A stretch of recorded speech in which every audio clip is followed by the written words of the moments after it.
historia del Café Montesolís y su trayectoria, sí, tiene sus orígenes precisamente en los antepasados, en mi tío abuelo, en mi abuelo, que fueron los primeros cultivadores de café en la zona de Llano Bonito, que es una zona entre el cantón de Naranjo y Zarcero. Y esa zona es catalogada como una zona con muchos nutrientes, muy rica para producir un café de alta calidad, por los factores climáticos y por ser una zona de suelos volcánicos y muchas propiedades que tiene la tierra y el clima, que da un café de mucha calidad.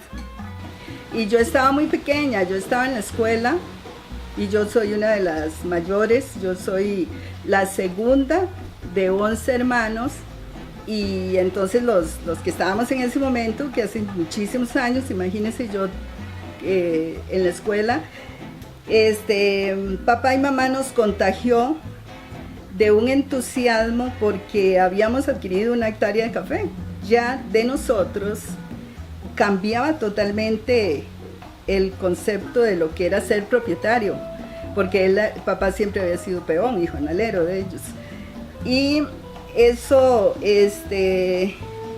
yo recuerdo que a pesar de estar en una distancia de más o menos que unos 2 kilómetros que teníamos que caminar, cruzando ríos, subiendo montañas, bueno, llegábamos a un bosque, después del bosque era que seguía esa manzana de café. Entonces, pero nosotros nos contagiaron de ese entusiasmo que todos nos íbamos con mamá, papá y los que estábamos en ese momento. De hecho, nosotros participábamos, las mujeres y los niños y mamá y papá, en lo que era la abonada del café, pero la poda y la limpieza del terreno y ya después veníamos en la parte de recolección del café. Pero después de eso, total ignorancia sobre qué pasaba con ese café. Y con eso comprábamos los uniformes, comprábamos los útiles, comprábamos los zapatos.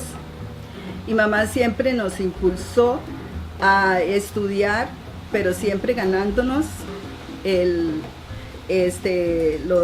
toda la indumentaria que se ocupaba para ir a estudiar y los útiles. Entonces, muy interesante cómo mamá nos fue inculcando y papá, pero mamá era una personalidad fuerte, muy inteligente, tenía una muy rigurosa y exigía mucha excelencia en las cosas que hiciera, como aunque fueran tareas muy simples.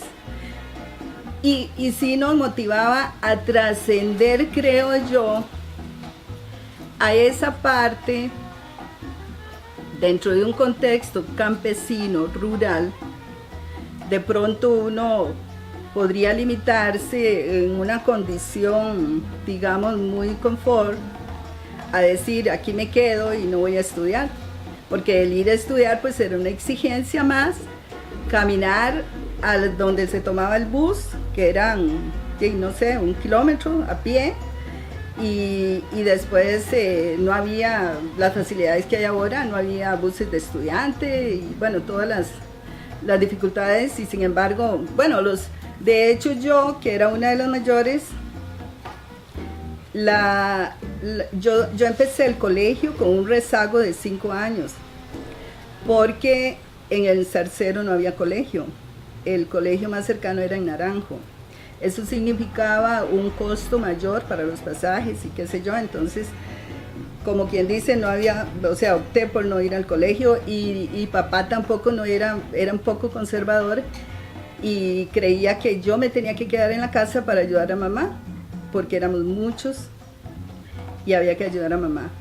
Pero vea la visión de mamá, que yo digo trascendió ese rol de reproducción doméstica, de labores de la casa, de quedarse nada más lo que decía el señor de la casa, Y yo recuerdo que una vez una cafeteada con arepas en febrero, faltaba como una semana para ir al colegio, y mamá me dice, Isabel, ¿por qué no se va para la escuela a estudiar y está donde la tía y trabaja y estudia? Y a mí eso me removió, porque yo estaba muy confort, yo estaba muy contenta, porque en la comunidad yo era líder, yo estaba en Club 4S, era catequista, hacía de todo en la comunidad, y irme para la escuela era demasiado duro para mí. Y sin embargo, ya tomé la decisión por impulso de mamá y empecé a estudiar. 5 años después, o sea, llegué a la universidad con un rezago de 5 años. Pero es interesante, y así todos mis hermanos, poco a poco, todos empezaron tarde estudiando en colegios nocturnos. Pero esa fuerza que nos impulsaba mamá, que yo digo que en estos momentos la personalidad de mamá y por su actitud fue una emprendedora. Yo creo que el emprendedurismo o empoderarse en algo no es que se aprende de adulto, eso se debe inculcar desde la niñez. Y creo que nosotros tuvimos esa escuela, de tanto de papá como de mamá.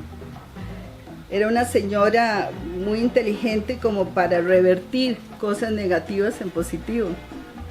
Y la cooperativa solo iban los hombres porque esos eran los socios. O sea, ahí hay un tema donde está ausente la mujer a pesar de ser copropietaria o que debería ser copropietaria, y con un actor importantísimo dentro de ese proceso del café, y sin embargo ellos quedaban excluidas, las mujeres siempre quedan excluidas, aún es un tema que no se ha resuelto.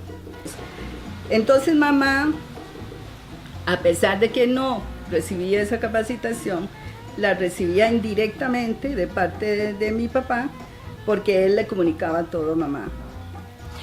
Pero yo creo que si Hernán no hubiera, mi hermano, que es el dueño del microbeneficio en estos momentos, él no hubiera dado el salto a montar el microbeneficio y se hubiera quedado simplemente entregando el café al recibidor, ese salto lo dio porque había insumos que recibimos desde pequeños, de decir, ustedes pueden hacer más. Es interesante cómo el café nos dio las herramientas para accesar a la educación superior. De hecho, yo formé parte de una asociación de estudiantes, la primera asociación de estudiantes que tuvo residencia estudiantil, porque alquilábamos una casa y ahí vivimos 12 muchachas de Zarcero, y alquilábamos una casa y eso ahí, a veces recogíamos 5, 10 para poder comprar el desayuno muchas veces, pero había esas relaciones solidarias que a uno se sentía muy, muy bien. Todos mis hermanos, Víctor Julio, Marcos, todos estudiamos con candela y canfelera, no había luz en la casa de nosotros. Hasta en el año 74, cuando yo entré a Generales, llegó la electricidad en esa calle Solís. Antonia Rodríguez. Mamá es una mujer que construyó una gran obra con nosotros y todavía no se percata de eso. No es consciente de esa obra que realizó. Y siempre fue, como decía yo al inicio, bien exigente, digamos, severa, o sea, era muy firme, es una personalidad fuerte, pero eso y a la vez muy cariñosa, y súper valienta, y súper buena administradora del hogar, y tenía ese don de liderazgo, que la comunidad, digamos, y donde ella estuviera, porque nosotros vivimos en muchos lugares, hasta que nos asentamos ahí en Llano Bonito. De ahí salimos y regresamos. Bueno, esas son otras historias. Pero mamá, el vecino llegaba y le preguntaba, ¿qué le puedo dar al chiquito porque tiene esto? Ella era la que inyectaba a todo el mundo, el vecindario, cuando tenía que inyectar. Entonces yo recuerdo cuando mamá había una jeringa grandísima y la empezaba a hervir y yo no entendía por qué esa jeringa duraba rato sirviéndolo en borbollones y era porque mamá inyectaba a todos los que llegaran y entonces era una mujer muy proyectada hacia la comunidad. Ella la pedían para que fuera a cocinar en los turnos y ella era la jefe de la cocina y ahora se siente súper orgullosa contando que ella era jefe de cocina y papá no le gustaba mucho, pero eso lo hacía, no sé, o sea, lo hacía por esa proyección que ella tenía hacia el trabajo comunal. Eso, no, mamá era de armas tomar. Vea qué interesante, nosotros estábamos ya creciendo, éramos como preadolescentes y la mayor soy yo, después sigue otra mujer y después sigue otra mujer y solo Hilda es la menor. Pero habían 3 mujeres que éramos así seguidísimas. Entonces ya estábamos en la preadolescencia y esa casa era una casa grande de madera. Bueno, esas dimensiones de espacios uno cuando está pequeño cree que es inmenso y ahora pienso que no era tan grande. Pero había un solo dormitorio, el de papá, había una sala y en realidad nosotros dormíamos todos en un mismo dormitorio. O sea, había ¿cómo se llama? No había dormitorios separados. Entonces mamá, ya así literalmente cogió el martillo y la madera y levantó paredes para el dormitorio. Y nos hizo ese dormitorio, hacía colchones de zacate seco. Mamá, es que papá no era bueno para la carpintería. O sea, él nunca cogía un martillo, pero mamá sí. Mamá levantó paredes para decir, estas muchachas se van a separar y van a dormir aquí. Aparte, las tres muchachas eran chiquillas, ¿verdad? Pero ella logró hacer eso, o sea, es como darle seguridad, o sea, protección, o sea, ese concepto de protección y seguridad en las hijas y en los hijos también. Muy valiente, demasiado, o sea, ella